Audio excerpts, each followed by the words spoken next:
not a minor matter.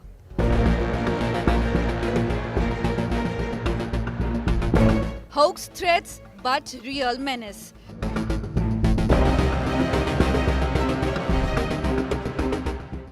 From Delhi to Bengaluru. Mass bomb threats spread panic.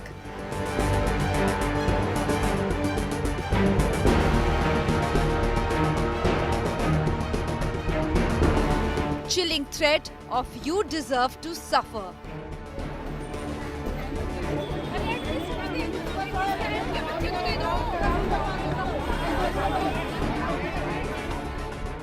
When fear enters your child's classrooms. Thank you for staying with India Today. I'm Suesha Sawant, and this very issue that made headlines today as a series of bomb threats that were sent out to multiple schools in Delhi and Bengaluru, triggering swift action from police, security agencies and school authorities. In Bengaluru, 40 private schools received threatening emails saying, "You all deserve to suffer," unquote. In Delhi, a similar message that was sent out to 45 schools. While most of these threats turned out to be hoax emails, as expected, it caused widespread panic and major disruption, once again raising serious concerns about school security. But what is particularly concerning is the fact that in most of these cases, it is students themselves who have been found to have been sending these hoax emails. Now remember, in India, if a false bomb threat is given, there are serious legal consequences to it. Under BNS, several sections that can be invoked. So Section 176 for giving false information, Section 353 for obstructing public services, and in more serious matters based on where the investigation leads, Section 124 can also be invoked, which is criminal intimidation, and Section 281 for spreading false rumors. But the case becomes completely different when it is a minor who is sending out that bomb threat. And today joining me in the studio are my colleagues Seema and Tanisha, but they speak not as journalists, as mothers on where the larger problem lies. Hi Seema, hi Tanisha. Hi. Seema, I first want to come to you. Unfortunately, minors have also been found to send out these emails. They're students of the school itself. In fact, in one of the incidents, the child said it was a joke. In another incident, the child said that I wanted to escape an exam and that is why I sent out this email. And strict action cannot be taken because it is a student itself. Maximum a warning can be given or the child can be sent for counseling. Do you think this is enough? So I'm saying that, I'm considering that, 12 years old is is not even a tween, not a teen. So I have a 12-year-old and I'm talking as a mother here. So it's not the right way to actually punish or to do any kind of a, corporal punishment or any kind of a punishment to a child. And all this BNS which you are talking about, the sections and all, so they all applies to adults. So here we are dealing with the kids who are saying you all deserve to suffer, quote unquote. And as you are saying that, it's a joke day. So these are, mind you, these are 12-year-old, like there are a lot of things are happening around in their mind. So it is not the punishment which will work for them. What will work for them is the counseling or maybe some kind of, therapy, right, or which includes their parents, because it's not them, it's the parents who need to be, responsible for or accountable for that. Tanisha, do you agree? Because we no more live in times where we just whack the child or give a beating back of how we may have been raised, and the child listens. Those are not the times we live in, but shouldn't there be serious measures that should be taken? Now, whether it's suspension, whether it is expulsion, and some may argue that that can ruin the child's future, but there must be a serious corrective measure. So while I agree with Seema that, of course, therapy in some cases is essential depending on, where this is coming from. But we must remember that these children have access, they have exposure, and in many cases, they're very well aware of what they're doing. It's a form of rebellion, right? And when it comes to rebellion, when I go back to how we were raised, whenever there was a situation like this, we were held accountable for our actions, and that prepared us for how we would be in our lives, as adults, right?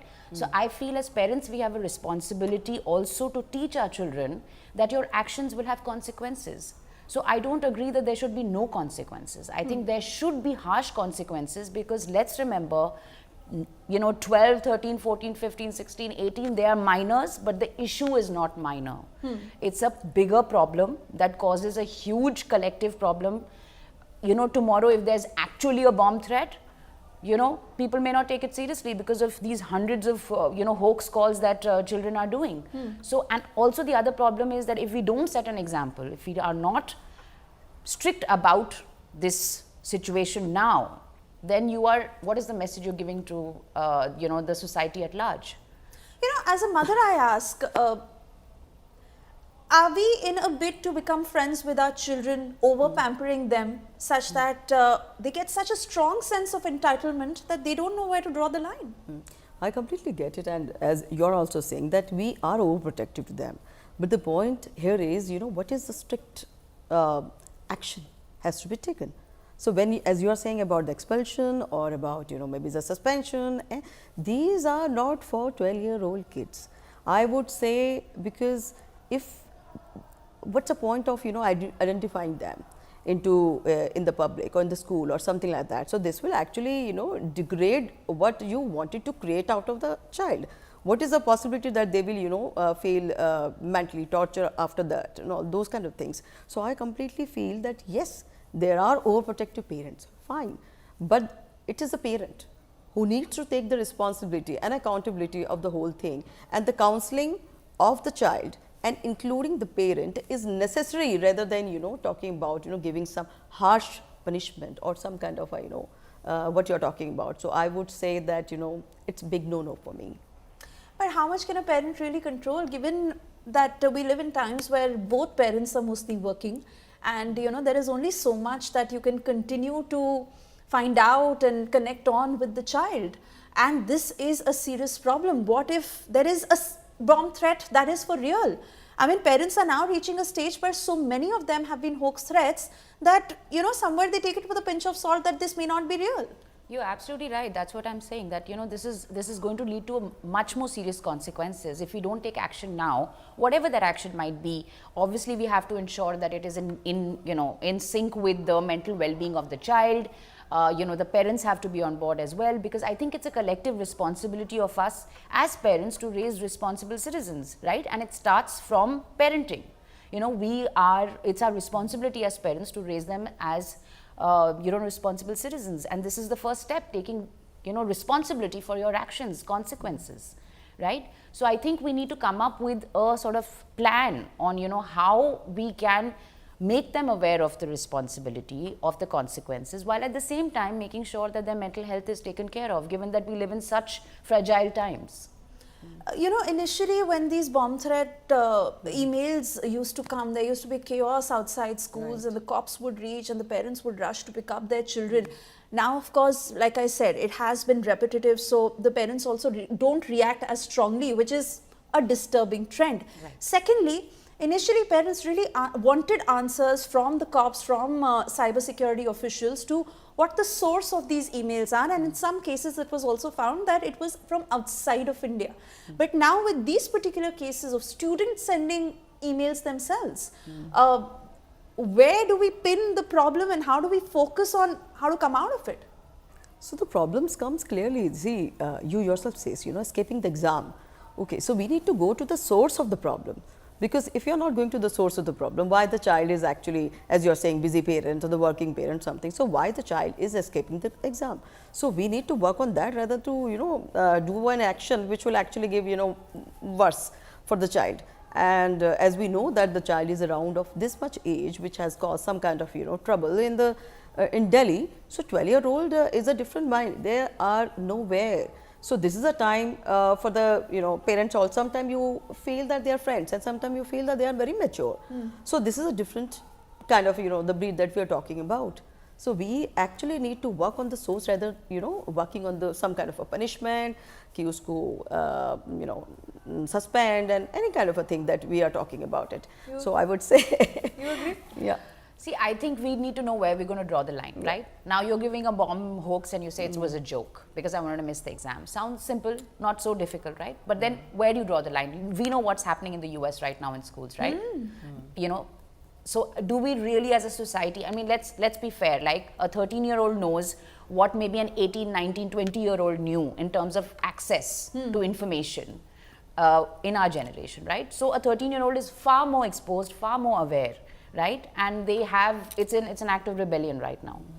Where do you draw the line? And that is exactly my point. In the US, there is the gun culture. Absolutely. In schools, and So they where just do you walk draw the out and line? openly start shooting. Yeah. I mean, in terms of how the minds of these children are shaping in our culture, in our setup. And where by are we not headed? doing anything, what is the message you're giving to but- the others? Yeah, so you are completely right about the US, but I'm talking about the parent in India, and we don't have a gun culture in the school. Okay, You are thankfully talking, I think, never. We didn't have- you're taking but it see, too thankfully long. never. But the point is, but Seema, we never we had have a bomb to- hoax culture either. Exactly. Agree. Exactly. So this is also a time where we are here, not there. Again, we are Right. not in US, and we are Right. not. We are actually traveling a little bit on that side. Right. But this is a time where the parents really need to actually work on the age group, which is like, you know, much below, maybe 4, 5, 6. Absolutely. That is a time where the line has to be drawn. And Right. if he is doing mischief, even in the court also, it says mischief. All right. Below All right. adults. I understand where you individually stand as mothers, and I want to thank you for joining me on this discussion in the studio. For the moment, we shift our focus. Yeah.